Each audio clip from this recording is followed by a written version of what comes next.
16వ రోజు తులసి దళంలో పత్రిజీ మనకి అందిస్తున్న ఆణిముత్యాలని అందుకుందామండి. యోగ సాధన. ధమ్మపదంలో యోగ సాధన గురించి ఇలా ఉంది. యోగా వే జాయతే భూరి అయోగా భూరి సజ్ఞయే తదాంతానాం నివేశయ్య యదా భూరి పవర్ధతి. అంటే దీనికి అర్థం అది పాళీ భాష అండి.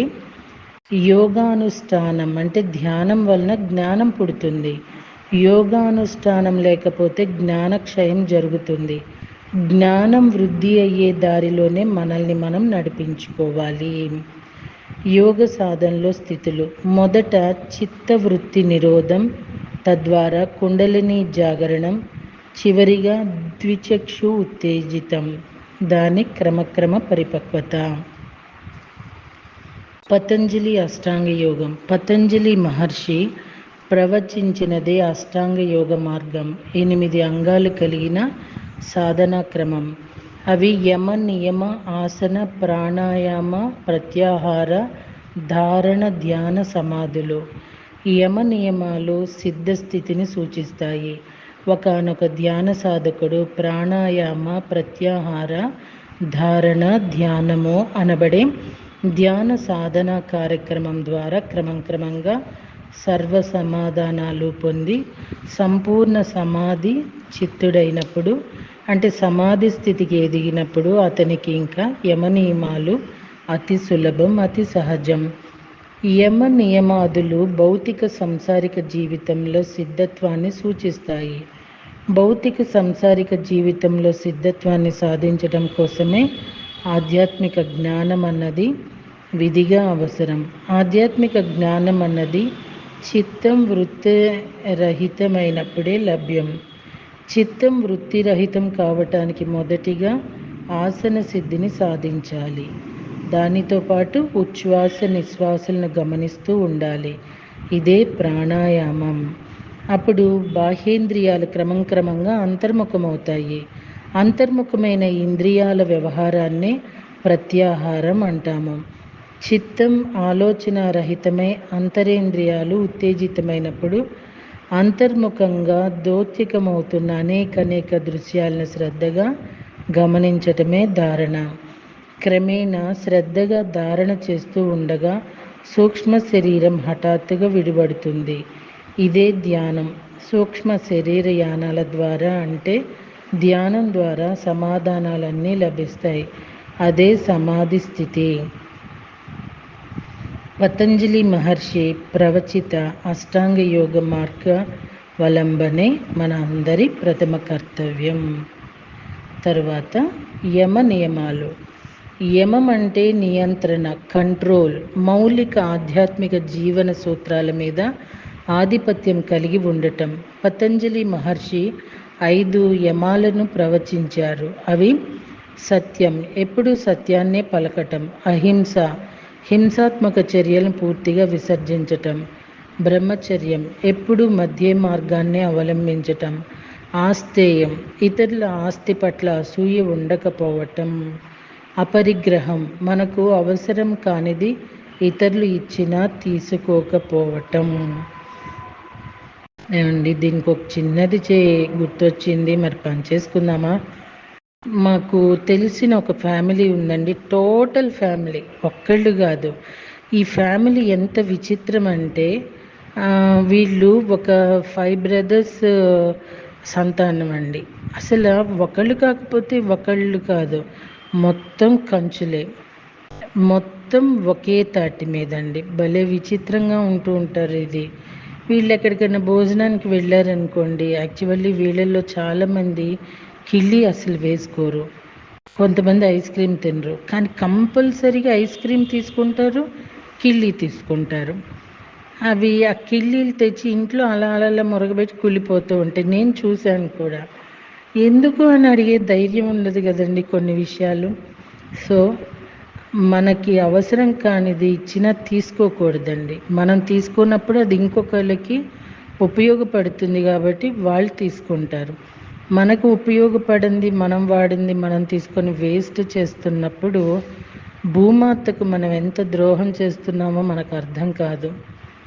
సో ఇంకొకటి, ఇతరుల ఆస్తి పట్ల అసూయ ఉండకపోవటం.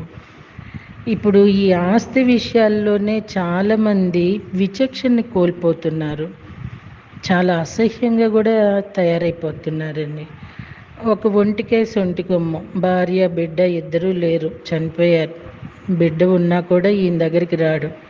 కానీ అన్న కూతురుకి ఆస్తి వస్తే ఆ అమ్మాయి 60 సంవత్సరాల నాటి ఇంటిని పేర్చిపెట్టేశారండి. అలాంటి ఇంటిని కొత్త ఇల్లుగా చేసింది. She unmarried. తను జాబ్ చేస్తూ లోన్ పెట్టుకొని 15-16 lakhs పెట్టుకొని తను ధైర్యంగా ఆ ఇంటిని కొత్త ఇంటిని చేసింది. ఇక కొత్త ఇల్లు చూసేటప్పటికి మా నాడికి పిచ్చి పుట్టిపోయిందండి అందరికీ, తన చుట్టూ ఉన్న వాళ్ళందరికీ. తనకి దక్కిన ఇల్లుని అంత కొత్తగా అమ్మాయి చేసేప్పటికి వదలలేక, మేము ఇది వదలము అని చెప్పి ఆ చిన్న ఆడపిల్లని అనేక విధాలుగా ఇబ్బందులు పెడుతున్నారు. ఎంత అసహ్యం అంటే, వాళ్ళు తింటున్న అన్నమా లేక ఏమైనా అశుద్ధమా అనిపిస్తూ ఉంటున్నది ఆ ప్రవర్తన. సో దీనివల్లేనండి ఈరోజు కుటుంబాలు ఇంత విచ్ఛిన్నం కావటానికి కారణం. సో కొంచెం మానవాళి మేల్కుంటే, ప్రకృతి ఈరోజు జూలు విదిలిస్తున్నది చూడండి, దానికి బలి కాకుండా ఉంటాం ఆ కొరడా దెబ్బలకి, లేదా ఆ కొరడా దెబ్బలకి బలైపోవలసిందే. I'm right masters? నియమం అంటే తప్పనిసరి దైనందిక కార్యకలాపాలు. మన ఆధ్యాత్మిక దైనందిన జీవితంలో కొన్ని కార్యకలాపాలు తప్పనిసరి. ఇంకొక చిన్న విషయం ఇక్కడ మరుపుకి వెళ్ళిందండి. ఈ అమ్మాయికి వాళ్ళ నాయనమ్మ తన గోల్డ్ మొత్తం ఇచ్చేసింది. ఎన్నోసార్లు చెప్పింది, ఇవ్వాల చేతికి. ఆమె ఇంకా కంచండి, ఇవ్వలేదు. ఇస్తాను నా తర్వాత ఇవన్నీ నీకే అని చెప్పింది. ఆమె పోయినాక అమ్మాయికి 2 వస్తువులు ఇచ్చి మిగతా అందరూ పనిచేసుకున్నారు. ఆ విషయం కూడా అమ్మాయికి చెప్పలేదు. నిజంగా తనకి దక్కాల్సింది వేరే వాళ్ళు పంచుకుంటే కక్కుర్తితో అండి, అది వాళ్ళకి నిలుస్తుందా మాస్టర్స్? సో ఇట్లాంటి కక్కుర్తి ఎప్పుడూ చేయకూడదు. ఎందుకంటే కక్కుర్తిగా చేసి కుక్కేసుకున్నవన్నీ ఏదో ఒక రోజు కక్కేయక తప్పదు కదండి. కొంచెం మానవత్వంతో జీవిస్తే కొంచెం ప్రకృతి వైపరీత్యానికి గురి కాకుండా ఉంటామేమో కదా. ఆమె రైట్ అండి. పతంజలి మహర్షి 5 నియమాలను ప్రవచించాడు. అవి: శౌచ్యం, శరీరాన్ని పరిసరాలను శుచిగా శుభ్రంగా ఉంచుకోవటం. సంతోషం, మనసుని ఎప్పుడు ఉల్లాసంగా ఉంచుకోవటం. స్వాధ్యాయం, చక్కటి ఆధ్యాత్మిక గ్రంథాలను సదా చదువుతూ ఉండటం. తపస్సు, నిద్రాహారాదులను క్రమంగా తగ్గిస్తూ ధ్యానాదులను క్రమంగా ఎక్కువ చేయటం. ఈశ్వర ప్రణిధానం, అంతా ఈశ్వరమయమే అన్న భావనలో సదా ఉండటం. యమ నియమాలు భౌతిక జీవనంలో హస్తగతం కావాలంటే నిత్య అనునిత్య యోగం అంటే ఆధ్యాత్మిక జ్ఞానం విన్నా వేరే శరణ్యం లేదు. కనుక పతంజలి మహర్షి 100,000,000 నమస్కారాలు. కరిష్యే వచనం తవ అంటున్నారు పత్రిజీ. తరువాతది చిత్తవృత్తి నిరోధం. చిత్త సదమదో సాధు చిత్తం దత్తా సుఖావాహం. చిత్తం యొక్క నిగ్రహం పరం యోగ్యం. నిగ్రహింపబడిన చిత్తం సుఖప్రదమన్నాడు బుద్ధుడు ధమ్మపదంలో. యోగ చిత్తవృత్తి నిరోధ అన్నారు పతంజలి మహర్షి. దివ్యచక్షు ఉత్తేజితానికి ముందు చిత్తవృత్తుల నిరోధం అవసరం. చిత్తవృత్తి నిరోధమైన వెంటనే కుండలిని మేల్కొనటం మొదలవుతుంది. చిత్తవృత్తి నిరోధం అంటే మనసుని బుద్ధిని శూన్యం చేసుకోవటం. ఉదాహరణకు ధ్యాని కాని వాని చిత్తం. హైదరాబాద్ అబిడ్స్ రోడ్ సాయంత్రం 6 గంటల సమయం మాదిరి గజిబిజిగా ఎప్పుడూ ఉంటుంది. అయితే ఆనాపానసతి ద్వారా అదే చిత్తాన్ని అబిడ్స్ రోడ్డు రాత్రి 2 గంటల సమయం మాదిరి నిర్మానుష్యం చేసుకోగలం. మనసులో ఉన్న పనికిరాని ఆలోచన పరంపరల గందరగోళం నుంచి, రణగణ ధ్వనుల నుంచి ప్రశాంతమైన స్థితిని, చిత్తాన్ని మళ్లించటమే చిత్తవృత్తి నిరోధం. నిశ్చల చిత్తే జీవన్ముక్తి అన్నారు కదా శంకరాచార్యుల వారు. అంటే చిత్తం నిశ్చలమైతే అదే ముక్తి అని. తరువాతది ఆనాపానసతి. ఆలోచనలు, ఆనాపానసతి, దివ్య అనుభవాలు. మన ఉచ్ఛ్వాస నిశ్వాసలతో మనం కలిసి ఉండాలి. దీనినే పాళీ భాషలో ఆనాపానసతి అన్నాము. ఆనా అంటే ఉచ్ఛ్వాస, అపాన అంటే నిశ్వాస, సతి అంటే కూడుకొని ఉండటం. మన పనికిరాని ఆలోచన స్రవంతి నిలిచిపోవటానికి ఒకే ఒక అద్భుత మార్గం ఆనాపానసతి. మన పనికిరాని ఆలోచన స్రవంతి నిలిచిపోతేనే ధ్యానానుభవాలు మొదలవుతాయి. ఉచ్ఛ్వాస నిశ్వాసలను గమనించినప్పుడు శ్వాస క్రమంగా చిన్నదవుతూ నాసికలోకి వచ్చేసి చివరికి నాసికాగ్రంలోకి చేరుకుంటుంది. ఆ పరిస్థితిలో ఆలోచనలు ఇంకా రమ్మన్నా రావు. నాసికాగ్రం అంటే భ్రూ మధ్యం అన్నమాట, అంతేకాని ముక్కు కొన కాదు. ఆనాపానసతిలో కుంభకం అంటే శ్వాస బిగపట్టడం అన్నది ఉండకూడదు. ఏ మంత్రోచ్చరణ ఉండకూడదు. ఏ ఇష్టదైవ రూపధారణ ఉండకూడదు. తరువాత విపంసన. పశ్యతి సంస్కృతంలో అంటే చూడటం, పస్సన అంటే పాళీలో చూడటం. సంపూర్ణంగా విశేషంగా. విపంసన అంటే సంపూర్ణంగా చూడటం. విపంసన అంటే ధ్యానంలో దివ్య దృష్టితో పొందే అనుభవాలన్నమాట. విపంసన అంటే అదేదో ధ్యానానికి అతీతమేమో అనుకుంటూ ఉంటారండి చాలామంది. మేము విపంసనకి వెళ్ళాము అంటే ఇంకా ధ్యానానికి మించి ఇంకేదో పై స్టెప్ ఉంది, దానికి వెళ్ళి ఏదో సాధించేశారు వీళ్ళు, చాలా గ్రేట్ అన్నట్టుగా ఫీల్ అయిపోతూ ఉంటారు. ఇక్కడ పత్రిజీ ఎంత చక్కగా అర్థం చెప్పారో చూడండి. అందుకే పత్రి గారి బుక్స్ చదవాలండి. ఆనాపానసతి విపంసన నిర్వాణం. ఆనాపానసతి ద్వారానే చిత్తవృత్తి నిరోధం జరుగుతుంది. చిత్తవృత్తి నిరోధం అవుతూనే విపంసన మొదలవుతుంది. అంటే ధ్యాన అనుభవాలు కలుగుతాయి. విపంసన ద్వారానే నిర్వాణ స్థితి పొందుతాము. అంటే జ్ఞాన సూక్ష్మాలు తెలుస్తాయి, దుఃఖరాహిత్యం కలుగుతుంది. ఉపాసన, విపంసన. ఉపాసన అంటే మంత్రయోగం. దీని వలన దేవతా స్వరూపాలు తప్పక కనిపిస్తాయి, కానీ ఆధ్యాత్మిక విజ్ఞానం చేకూరదు, మోక్షం రాదు. విపంసన అంటే ధ్యాన యోగం. దీని వలన పరమ గురువుల్ని, మాస్టర్స్ను ప్రత్యక్షంగా కలుసుకొని అన్ని లోకాలు తిరిగి ఆధ్యాత్మిక విజ్ఞానాన్ని సంతరించుకుంటాం. ఉపాసన మనల్ని కేవలం ఆనందమయ కోసం వరకు మాత్రమే తీసుకోగలదు, కానీ విపంసన మనల్ని విశ్వమయ కోసం, నిర్వాణమయ కోసం వరకు తీసుకువెళ్తుంది. ఉపాసన మార్గం అల్పమైనది, విపంసన మార్గమే యోగ్యమైనది. కుండలిని జాగరణ. ఆనాపానసతి వల్లనే కుండలిని జాగృతమవుతుంది. కుండలిని అనేది ప్రాణామయ కోశంలోని మూలాధార చక్రంలో ఉన్న ఒక నిద్రాణమైన శక్తి. కుండలిని జాగృతమైనప్పుడు ఆ కుండలిని శక్తి ఒక ముడుచుకున్న పాము తన తోక మీద లేచి పడగ విప్పినట్లు మనలో వ్యక్తమవుతుంది. కుండలిని జాగరణ వల్ల మూడో కన్ను తెరుచుకుంటుంది. మన లోపల శరీరాలకు సంబంధించిన అంతరింద్రియాల సముదాయాన్ని మూడో కన్ను అంటాము. తర్వాతది నాడీ మండల శుద్ధి. మన నాడీ మండలంలో అంటే ప్రాణామాయంలో సుమారు 72,000 నాడులు ఉంటాయి. నాడీ అంటే ప్రాణశక్తి ప్రవహించే గొట్టం, అంటే ఎనర్జీ ట్యూబ్ అన్నమాట. ఆనాపానసతి మొదలుపెట్టినప్పటి నుండే నాడీ మండల శుద్ధి జరగటం మొదలవుతుంది. అయితే నాడులు సాధారణంగా శుద్ధంగా ఉండవా అంటే కొన్ని ఉంటాయి, కొన్ని ఉండవు. మన పూర్వ పాప కర్మల వల్ల నాడులు అపరిశుద్ధంగా ఉంటాయి. మురికి చేరిన గొట్టాల మాదిరి ఉన్న మలిన నాడులన్నీ కేవలం ఆనాపానసతి వల్లనే శుద్ధి అవుతాయి. కుండలిని జాగృతమయ్యి నాడీ శోధనం జరుగుతున్నప్పుడు అన్నమయ కోశంలో విపరీతమైన నొప్పులు, బాధలు వస్తాయి. విసుగు, చికాకు, కోపం అన్నవి కూడా ఎక్కువగా ఉంటాయి. అయితే ఇవన్నీ ఎంతో సహనంగా భరించి తీరాలి. అంతేకాక భౌతికంగా ఆకలి కూడా ఎక్కువగా వేస్తుంది, కనుక ఎక్కువగా తినాలి.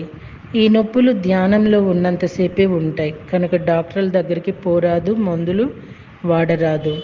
నాడీ మండల శుద్ధి సంపూర్ణంగా పూర్తయిన తర్వాతే దివ్య చక్షువు ఉత్తేజితం జరుగుతుంది. దీనికి ఇక్కడ నా అనుభవం చెప్పుకోవాలి మాస్టర్స్. మండల ధ్యానంలో పౌర్ణమి ధ్యానం అప్పుడు నాకు తెలియకుండా ఒక విశ్వశక్తి అనేది లోపలికి ప్రవహించటం వల్ల అప్పుడు జరిగిన ఏదో ప్రాసెస్ అండి అది. అప్పుడు నేను చెప్పుకున్నా వివరించిన వాళ్ళు లేరు. ఇప్పుడు నాకు నేను ఆలోచించుకున్న ఇది ఏంటి అంటే దానికి ఒక సరి అయిన అర్థం నేను ఇప్పటికీ తెలుసుకోలేకపోతున్నాను. కానీ మాస్టర్స్ అది నాడీ మండల శుద్ధి.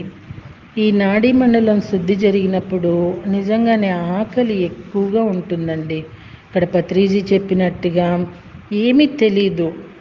విసుగు, చిరాకు, కోపము తమాషాగా ఉంటాయి. చాలా నొప్పులు, బాధలు. అవి నొప్పులు, బాధలు రాలేదు కానండి నాకు. ఇవి కొంచెం అట్లా అనిపించాయి. దీన్ని అసలు ఏం చేయాలి అని ఒక భయం కూడా కలిగిందండి. అవి తర్వాత ఈ నాడీ మండలం శుద్ధి అయినప్పుడు మూడో కన్ను ఉత్తేజితం అవ్వటం కూడా నేను అనుభూతి ఇచ్చాను. ఆ మూడో కన్ను ఉత్తేజితమైంది ఆజ్ఞా చక్రం నుండి నా పాపటి సింధూరం పెట్టుకునే చోటు వరకు ఒక 6 నెలలండి. రోజులో ఎన్నోసార్లు ఏంటో అట్లా ఒకటి తిరుగుతున్నట్టుండేది. కొన్ని సెకండ్స్ 2 కనుబొమ్మల మధ్య అలాగది ఒక పురుగు ఏదైనా తిరుగుతూ ఉంటే ఎట్లాంటి స్పర్శ కలుగుతుంది అలా ఉంటూ ఉండేది. ఆ తర్వాత నా తలలో ఏదో ఒక పెయిన్ తీసుకోండి మాస్టర్స్, తిరుగుతూ ఉన్నప్పుడు ఎలా ఉంటుందో అట్లా నా తలంతా చాలా కాలం అలానే ఉండేదండి. దీనికి అర్థమేంటో అప్పుడు ఇప్పుడు ఎప్పుడూ తెలియలేదు. ఎవరిని అడగాలన్నా ఎవరో ఏంటో వాళ్ళకి తోచినవి చెప్తున్నారు, కానీ ఏది సరిగా నాకు అర్థం కాలేదండి. కానీ అందుకే పత్రిగారు ధ్యానంలో వచ్చే అనుభవాల్ని పంచుకోమంటూ ఉంటారు. కడుపులో ఏదో తిరుగుతున్నట్లు ఉండేది, ఓంకారం వినిపించేది, గంటల శబ్దం వినిపించేది, సంగీతం వినిపించేది, అట్లా ఏదో చెవులో ఏదో వినిపిస్తూ ఉండటం, ఇట్లా చాలా రకాలండి. అసలు కళ్ళు మూసుకుంటే చాలండి, నిలబడైనా సరే కాఫీ పెడుతున్నా కళ్ళు మూసుకున్న విజన్స్ వచ్చేవి. ఏదో ఒక చీకటి, ఏదో స్వరంగంలోకి అట్లా వెళ్తున్నట్టు, అక్కడ చీకటిగా ఉన్నట్టు ఏంటేంటో కనిపిస్తూ ఉండేవి మాస్టర్స్. పరమ గురువులు ఎంతోమంది దర్శనమైందండి. అలా చూస్తున్నప్పుడండి అసలు వాళ్ళు ఏమి గంటలు నిమిషాలు ఉండరు, ఫ్రాక్షన్ ఆఫ్ సెకండ్సే మనకి. అట్లా ఒక ఆనందంగా ఉండేది. రీల్స్ అంటారు చూడండి, అట్లా వెళ్ళిపోతూ ఉండేవాళ్ళు. చాలా ఆనందంగా అనిపించేది ఆ అనుభూతి. కానీ అలా మంచం మీద నుండి పైకి లేచిపోయేదాన్ని. నా పాప చిన్నది, నా హస్బెండ్ ఏమో వ్యాపారానికి చెన్నై వెళ్ళి ఉన్నారు. తను నా పక్కన పడుకోవటానికి కూడా భయపడిపోయిందండి. ఏంటి అమ్మకి ఇలా అవుతుందని తనేంటో ఆందోళనగా చూడటం, నాకేం జరుగుతుందో నాకేం తెలక నాకు. కానీ బతికే ఉన్నాను. నాకు అసలు ఏమీ మెడిసిన్ డాక్టర్ దగ్గరికి వెళ్ళే అవసరం ఏర్పడలా. కాకపోతే ధ్యానం చెప్పిన వాళ్ళు, అప్పుడు 40 days చెప్పిన వాళ్ళు ఎవరు కూడా మీకు ఒక అద్భుతం జరిగింది మేడం అంటమే కానీ ఇది అని విమర్శగా చెప్పిన వాళ్ళు ఎవ్వరూ లేరండి. అప్పుడు రేవతీదేవి గారు 1 day క్లాస్ అయితే ఆమె క్లాస్ ఏకాగ్రతగా వింటూ అలా ఊరికే కళ్ళు మూసుకున్నానండి. ఒక పుట్టగొడుగులాగా ఏంటో ఒకటి అలాగా ఎంతోసేపు అలా ఉన్నా, ఎంతోసేపు అది అలానే విజన్ ఉందండి. ఆవిడని అడిగితే మీరు మొగ్గలాగా ఉన్నారు, మీరు పువ్వు అవ్వాలన్నారు. ఎందుకో నాకు అది కరెక్ట్ అనిపించలే. ఏమో మాస్టర్స్, కానీ బతికే ఉన్నాను కదండి. ఇప్పుడు మీతో హ్యాపీగా స్పిరిచువల్ వర్క్ పంచుకుంటున్నాను కదా. సో భయం అనేది పడక్కర్లేదనేది మాత్రం అర్థమైందండి. I'm right masters? రేపటి రోజున షట్ చక్రాలు సహస్రారం గురించి తెలుసుకుందామా? Thank you.